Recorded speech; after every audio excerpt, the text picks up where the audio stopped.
नमस्कार. 8व्या वेतन आयोगाचा देशभरातील तब्बल 67,95,000पेक्षा जास्त केंद्र सरकारी पेन्शनधारकांवर थेट परिणाम होणार आहे. या आयोगात पेन्शनचे गणित आणि एरियरची सांख्यिकी कशी असणार आहे? चला सोप्या डेटाद्वारे समजून घेऊया. सध्या 7व्या वेतन आयोगानुसार किमान मूळ पेन्शन 9,000 रुपये आहे. 8व्या वेतन आयोगात 2.28 ते 2.86 चा फिटमेंट फॅक्टर प्रस्तावित आहे. यामुळे ही किमान मूळ पेन्शन थेट 20,520 रुपये ते 25,740 रुपयांपर्यंत पोहोचेल.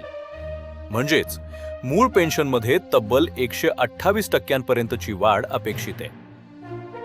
वेतन श्रेणीनुसार पाहिल्यास मध्यम स्तरावरील 18,000 रुपये मूळ पेन्शन असणाऱ्या निवृत्तांची पेन्शन 41,040 रुपयांपर्यंत वाढू शकते.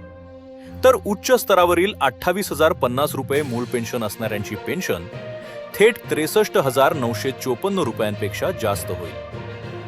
तसेच कौटुंबिक पेन्शनची मर्यादाही 12,312 रुपयांवर पोहोचेल. आता एरियरच्या गणिताकडे वळूया.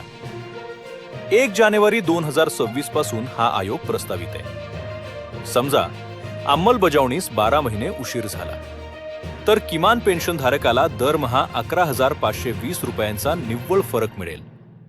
म्हणजेच 12 महिन्यांचा एकूण एरियर महागाई भत्त्यासह सुमारे 1,50,000 रुपयांपेक्षा जास्त खात्यात जमा होईल. 8व्या वेतन आयोगाचे हे सांख्यिकीय विश्लेषण कसे वाटले? कमेंटमध्ये नक्की सांगा. ही महत्त्वाची माहिती इतर निवृत्ती वेतनधारकांपर्यंत पोहोचवण्यासाठी व्हिडिओ शेअर करा आणि ताज्या माहितीसाठी सबस्क्राईब करा. धन्यवाद.